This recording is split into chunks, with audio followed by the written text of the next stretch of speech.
People like me are all caught up in what did I change today? What did I initiate? What happened because of me and my efforts? And after Casey, I really thought differently, or I should say, I felt differently. It was all about what changed me today.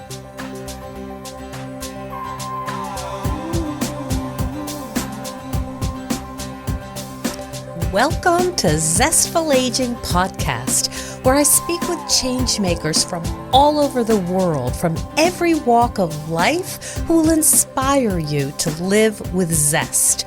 I'm your host, Nicole Christina, and my mission is to bring you optimism about aging and help you make full use of the new opportunities that only come at this stage of life. And to find out more about this podcast, hop on over to zestfulaging.com. Rona Maynard found happiness at 65, a story she tells in her new memoir, Starter Dog, My Path to Joy, Belonging, and Loving This World. Rona capped a stellar career in magazines with a decade at the helm of Chatelaine, and that's Canada's leading magazine for women. When she disclosed a struggle with depression, she helped kickstart a national conversation about mental health, and we will speak with her about that today. But after Chatelaine, Rona actually had to learn to unwind and found that her best teacher was a rescue mutt who had received his basic training in prison. She credits Casey for teaching her how to fully love. I am so thrilled to have you on the show today. Welcome to Zestful Aging, Rona. Thank you for having me. I'm excited to be here. Oh, good. You know, it occurred to me after reading your gorgeous book, there was life before Casey and life after Casey. Do you want to talk a little bit about that transformation? Absolutely. Life before Casey was heavily focused on doing and achieving. I grew up in a family that set a lot of store by meeting benchmarks, winning awards, getting published. And then, of course, I worked in the publishing business where I had to sell magazines every month at the newsstand, and my deliverables and my metrics were the subject of much scrutiny. So I just didn't know how to let it all go, how to float on the moment like milkweed fluff on the wind. And that is exactly what dogs do so well. Dogs approach the world on a very simple and direct level. And when we're with them, a little of that simplicity rubs off on us, even people like me. They unkink us. What is Thank people goodness. like you, Rona? Say more what that means, people like me. People like me are all caught up in what did I change today? What did I initiate? What happened because of me and my efforts? And after Casey, I really thought differently, or I should say, I felt differently. It was all about what changed me today. Who did we meet? What did I discover? What moved me, amused me, challenged me? And I just let myself meet the world as it was and let it ripple through, which was a great and totally new feeling. You have a quote in the book I love, when you'll know why, because of the word, but you said, I got to witness his zest. Yes, dogs are made happy so easily. It really doesn't take anything at all, They follow their nose, they discover a scent in the grass, they lift their leg to pee, They sniff other dogs' pee, other dogs' butts. They're very, very earthy. They get a lot of pleasure just out of being in their bodies. And they never ask as they're passing a reflective surface, does this harness make me look fat? I see. But I do want to go back, Rona, because you say, well, that was me. I was very into achieving accomplishment, but let's really flesh that out a little bit. You talk about meeting the Queen in Toronto and having so many privileges associated with your job, and that you were a member of the very important club. I mean, it was a very glittery, almost a celebrity kind of existence. Well, it looked that way on the outside, certainly. And in reality, I was often eating a stale piece of pizza at my desk, going through paperwork. But yes, I had invitations to all the best shows in orchestra seats. I could have been out every night of the week having smoked salmon appetizers and champagne. And I really wasn't into that stuff, but yes, there was a surface of glitter and glamour. And just because, by virtue of my position, I was somebody people wanted to know. Mm-hmm. And when I got that job, I remember I said, it is not going to turn my head. I'm still going to be me. Well, wouldn't you know, after a certain number of months of people coming up to me at receptions to say how much they loved the magazine, loved my latest column, I'm a national treasure. Well, yeah, my head got turned. It must have been. I mean, I think about that with, our celebrity worship particularly in the States, and I guess in Canada as well. But I think about Taylor Swift. How does it not go to your head to be increasing the economic revenue of the cities that you're playing in? And I wonder that for you too, where you were someone, and you talk about in the book, well, maybe your daughter needs an internship, so you're never quite sure, Yeah. it was genuine, but that you were traveling in circles that, pretty rarefied air. And I wonder, did you have a sense of, this all looks great and I love my cashmere, but something feels a little empty? Or were you fully on board with the whole experience? Oh, I was fully on board. It did not Ah, feel empty at all. It was very exciting and consuming.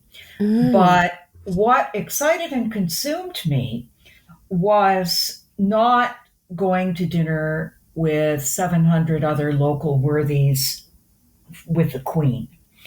It was the interaction with my readers. This is a beloved magazine. It at the time had been a monthly since 1928, mm. and it was a tradition handed down from mother to daughter. There is no American magazine. Okay. I was just going to ask There's you no what. equivalent. There's no Okay. equivalent. Okay. My American friends would always ask me, well, what magazine of ours is it like? And I couldn't really answer the question because the clout that this magazine had in the marketplace, the penetration that it had, and the tradition that it had, made it different. I had hundreds of thousands of readers, and I loved hearing directly from them. Mhm. What really touched me to the core was not, oh, you're a national treasure. It was, I feel like you're my sister. I feel like you're my friend. It was people writing to me or later emailing me to tell me their story Mhm. because they thought they could trust me with it. They felt that I would understand. In my monthly editorial, I didn't just promote the contents of the issue.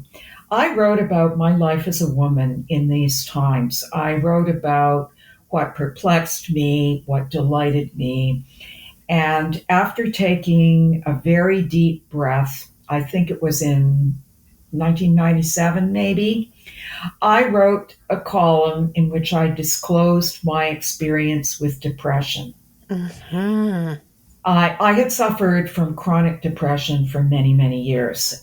Started when I was a child. It continued off and on until my mid 30s when I finally sought treatment. And if I had still been grappling with it, you bet I would not have gone public. But I figured it's safely in the past now. I have not cried on the kitchen floor or thought about ending my life for years and years, so I can Mhm. talk about this. And the floodgates opened because people were not used to confessions of this kind in the 90s. Now it's all over the place. Mhm. Bruce Springsteen, so many famous people have, and sports stars too, have talked about their mental health challenges. Simone Biles is another one. Mhm. But at the time, it was new. And I go back to that column now and I reread it and I think, oh boy, this is so careful. I hardly admitted anything. I just said that I suffered for years. And I was so super cautious that I put one of my own perceptions into the mouth of an anonymous so called friend. I see. I couldn't admit myself as Rona Maynard that living with depression is like having a metal lid lowered on your world. It was like living inside a metal pot. Mhm. And I was just too embarrassed. And also, I was afraid that if I became known in my company as somebody who'd been in a really bad way for a long time and didn't have it safely behind her, the higher ups would ask if I could really do the job, if I Mhm. had what it took. I see. Because in a position of power, you've got to be perceived as strong. And I watched what happened to John Fetterman. Mhm. I was very moved by that. I felt, well, let's give this guy a chance. I was touched by his courage. But I remember vividly when Thomas Eagleton was kicked off the Democratic ticket for having disclosed a struggle with depression. Aha. You have to be a certain age to remember that. This was supposed to be my first election as an American voter. And I'm a dual citizen, by the way. Mhm. I vote in the state of New Hampshire, and I was looking forward to voting Democratic. Mhm. And when Eagleton was kicked off the ticket, I didn't think I could do it. I was heartbroken. Mhm. I felt that he had been betrayed. And I also felt in my heart of hearts, well, this is somebody like me. Aha. But I had never spoken the word depression with reference to myself.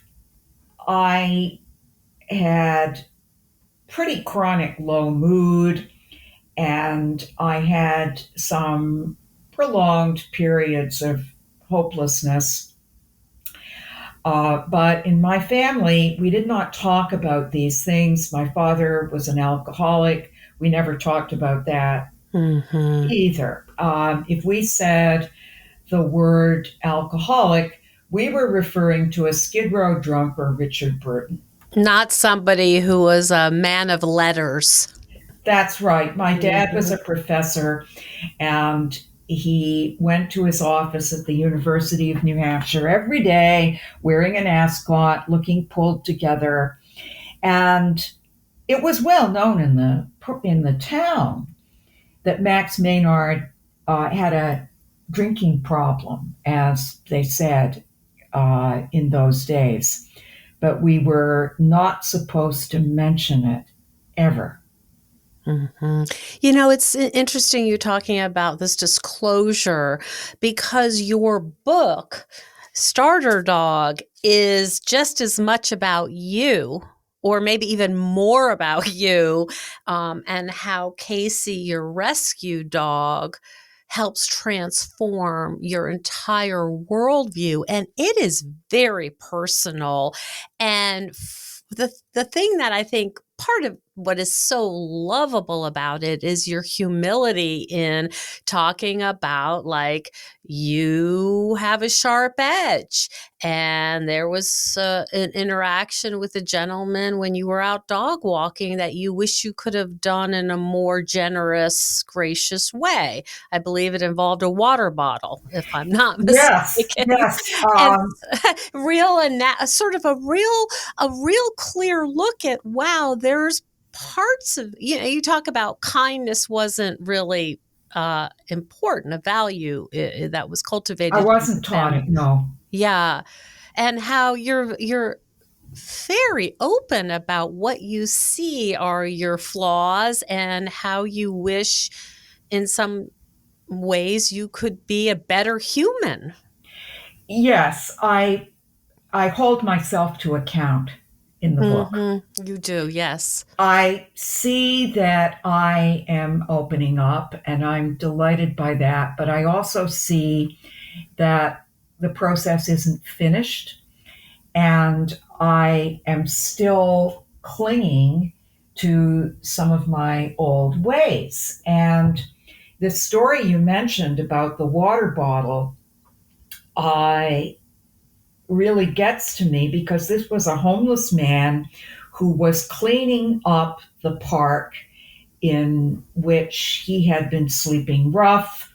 He said it was his way of giving back to society. He asked me to do one thing for him, which was fill his water bottle. And it was a very hot day. I just wanted to get home. And I told him where he could fill it himself. Mhm. And I thought that was letting me off the hook. But it wasn't. It wasn't. And every day afterwards, when I passed that park, I thought I should have done it. What would it have cost me? It would have been an extra 20 minutes of walking to get the water and bring it back to him. But this was somebody who was trying so hard with no resources at all to be a good citizen. And what kind of citizen was I? What was I doing to make my neighborhood a better place? Mm. Hi, Zesties.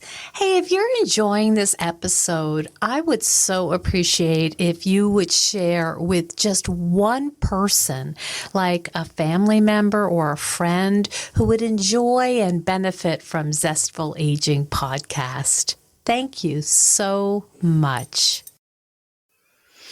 You meet a lot of characters that are down and out. and by characters, I don't mean in a fictional sense, people in your neighborhood, one gentleman who was in a wheelchair, and you start, I think, having interactions that you would not normally have if it were not for Casey. That's right. The man in a wheelchair, JP, was okay financially speaking, but because he was in a wheelchair and he was a black man dressed in black from head to toe in a black wheelchair and not at eye level, I would not even have noticed him if not for my dog. He carried a little bag full of milk bones and he gave them out to all the neighborhood dogs. Couldn't have a dog himself. So the way he dealt with that was by making other people's dogs happy. And it just delighted me to meet him. Even though Casey is not the best behaved dog and JP had reason to fear that he might get tipped out of his chair by Casey jumping on him. And if that happened, I could not get him back in. He was a big guy, and I'm rather a small person. But every time I met him, and we had this brief conversation all about Casey, my heart did a little dance. There are some people who brighten your day just by being who they are, and he was one. I do not know how he earned his living. In my former life, I was very, very conscious of such things. You know, what kind of job you had, what kind of profile you had in the world. And as Casey's friend and bosom companion, I only cared about who you are and what you're bringing to the moment. And that's why all these moments were so rich. Mm. Mm-hmm. One of my favorite stories, Rona, and because it sounds like something I would do, but I wouldn't tell anyone, is when you drove to the prison on a road trip, which was not part of the most touristy, beautiful places in the U.S. Yes. To find out where Casey had been trained. And you go up. Please tell the story. Okay. Yeah, I mean, this is this is so beautiful. He was trained in Belmont Correctional Institute in Belmont County, Ohio. And it was one of those programs that pair unwanted humans, i.e., prisoners, with unwanted dogs from the local shelter to prepare the dogs for adoption. There are lots of programs like this, and they do wonderful work. I was very grateful every day, as was my husband, to the guy who trained Casey. He was not the best trained dog, objectively speaking. Casey takes commands under advisement. He's a beagle mix, and beagles are not the most trainable dogs, as anybody who has had one can probably attest. But this fellow did teach Casey the most important thing, which is to love and to trust. And he came to us ready to be part of our family. He just threw himself right in. So I really wanted to say thank you to this man. And I had tried writing a letter to the warden. I looked her up online and I sent an email, and it was very clear she didn't want to engage at all. She just said, "Oh, wonderful story. So glad you're enjoying Casey." But this man would never know what a difference he had made to our lives. And one summer, it occurred to my husband that we could build a nifty little road trip around St. Clairsville, Ohio, which was Casey's hometown. We could go to the shelter there where they had the liaison with the prison, and we could go to the prison. And all was well at the shelter. The woman there actually remembered him, which I couldn't believe. But that's a true dog lover for you. And then when we went to the prison, it looked from a distance with these manicured lawns and a rolling country road, almost like the approach to a golf course, until we saw the guys in the gray shirts working in what appeared to be some kind of field. And as we approached the door to the prison, an official came up to us wearing a uniform and a badge. And she said brightly, but somewhat forbiddingly, what are you doing here? And we said we taking a road trip from Toronto. We were taking a road trip based on their prison. And we wanted to see it for ourselves. And it was clear that she, too, had no desire to help us get word to anyone. We were supposed to get out of there. But she did say, well, they do such wonderful work with the dogs. I adopted one myself. At which point my husband said, second best doggy in the world. And the woman looked shocked, as if he had insulted her dog. Oh, goodness. Some people don't have a sense of humor, but I think if you're a dog lover, you ought to be able to understand that every dog, not yours and not Cujo, is tied for the position of second best dog in the world. Yes, indeed. Now, you also tell the story about having to find a dog-friendly hotel, which is something probably in the time before Casey wasn't really. Oh, it didn't ever come up, but they really try to take you these hotels if you're traveling with a dog. I've seen dog fees, pet fees, at $75 a night or higher. That's, yeah. And I think it's robbery. I'm happy to pay for any damage that Casey does, not that he has done any. And I fully understand that if your dog creates a disturbance, they can't allow you to stay. I get that. But it sure seems to me that this dog-friendly thing is, in many places, an excuse to charge higher rates. These fees are non-refundable, by the way.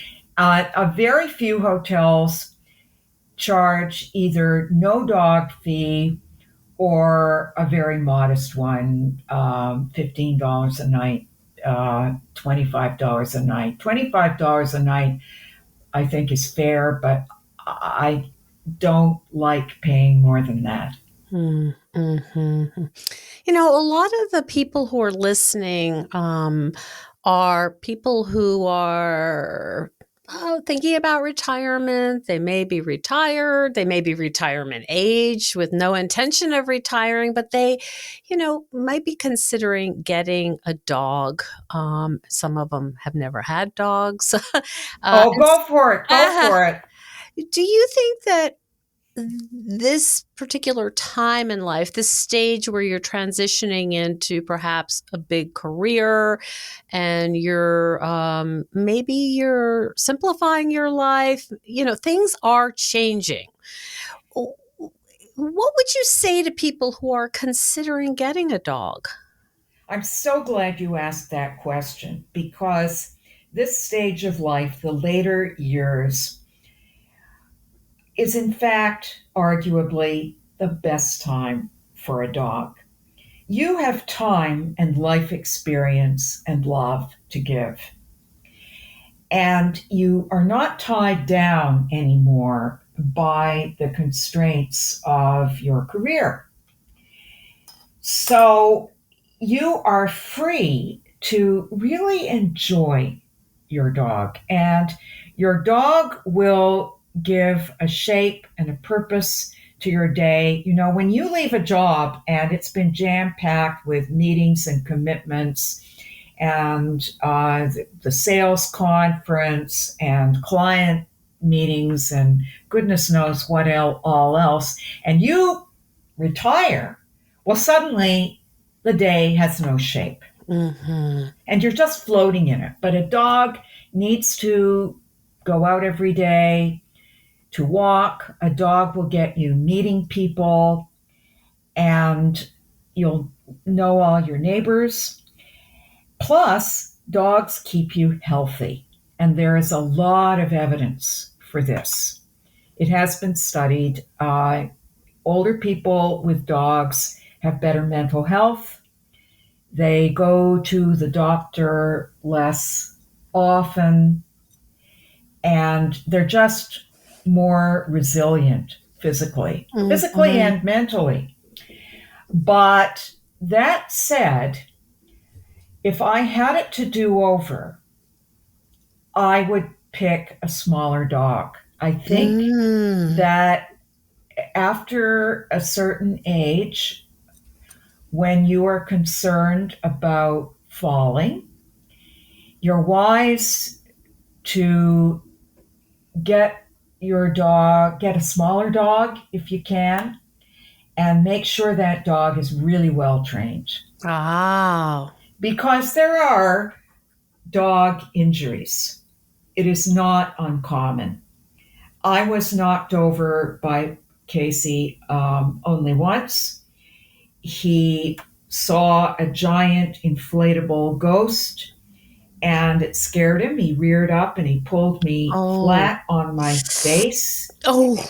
And I have bad knees. I'm often the fastest person on the sidewalk as a walker, but I couldn't get up. Mm-hmm. And if it was not for a couple of women walking by, it would have taken me a long time to get back to my feet again.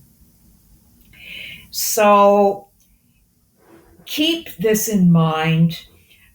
This is not the best stage of life for a golden retriever. Mm-hmm. Yeah, that makes a lot of sense. Yeah, that makes a lot of sense. One thing that you mentioned too, that some people will appreciate is I'm in upstate New York and you're in Canada, and I would not be going out walking in the sleet. I mean, the snow is one thing, but the weather is super nasty sometimes. And as you say, you find a way to get out there, cover all your skin so you don't get frostbite, and take them out. Well, it really can be tough sometimes. And we go south to Florida. We have done that every winter, except for the first pandemic winter when we couldn't drive across the border. But dog walkers do have it rough in a cold climate. And I've heard people with little dogs say, I can't walk my dog because the snow comes up to his shoulders. Mhm, yeah.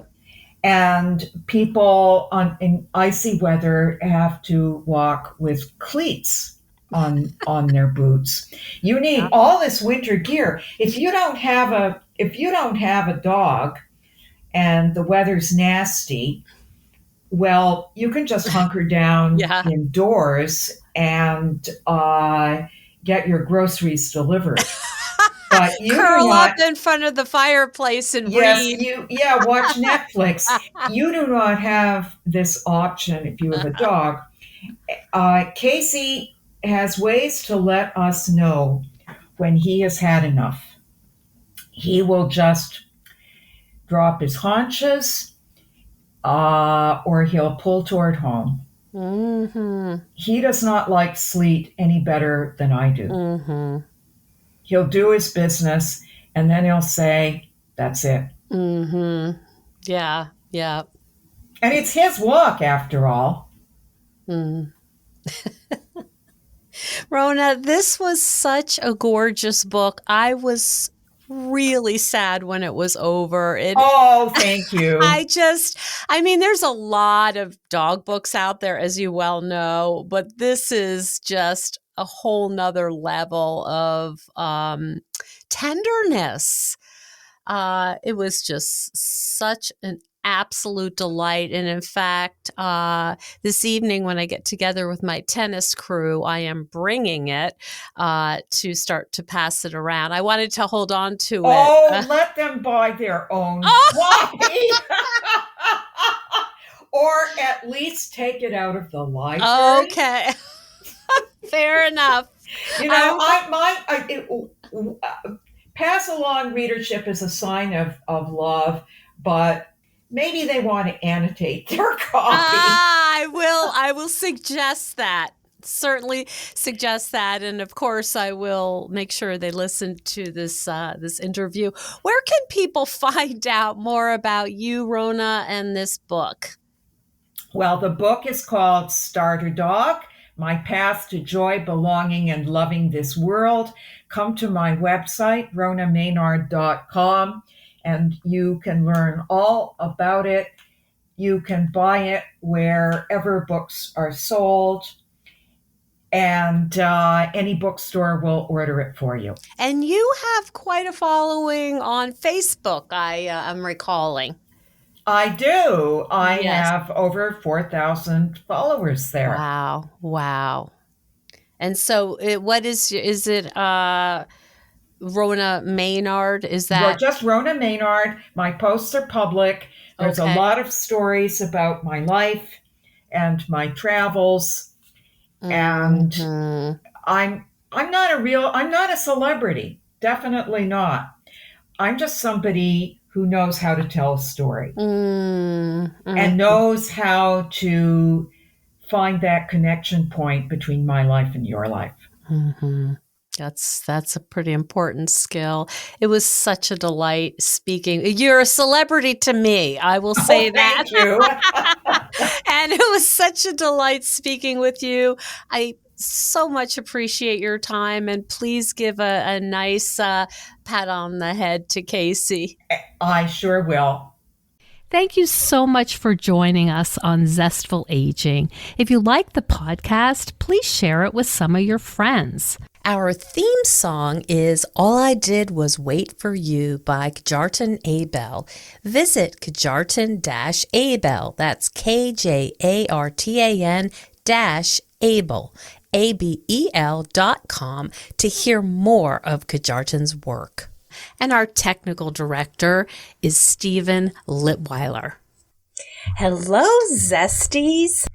Well, many of you know that I've been a psychotherapist for more than 30 years, and I'm an expert in healthy aging. But what you might not know is that I'm also a midlife coach, and I help women like you clarify and design the life you want to live in your second half. A life that's vibrant and feels uniquely like you. Maybe you've spent your entire life caring for others in one way or another, and you're a bit stuck with how to move forward in this new phase of your life. Or maybe you're considering a career change or other big life transition. Or maybe you're in the middle of a life change you didn't see coming. You may be asking yourself questions like, who am I now? And how do I build a new kind of life for myself? Or how do I make the most of the time I have left? This stage in our lives is the perfect time to pause, recalibrate, and reassess where our life is heading and ask ourselves what deserves our precious time. Now is the time to focus on what brings you joy and a sense of deep, calm contentment. I love helping women discover who they are in addition to being caregivers. After our sessions, you will have a clear plan for making your life more vibrant and deeply satisfying. You will feel a sense of control because you will be making choices that are perfect for you. And you will feel more confident because you will have an individualized blueprint to follow. And because you're a Zestful Aging podcast listener, I'm offering a special package deal. Contact me at zestfulaging.com right through my contact link. Time is truly precious, and there's no time to waste. And stay tuned next week for another interview with a fascinating and inspiring guest. See you then.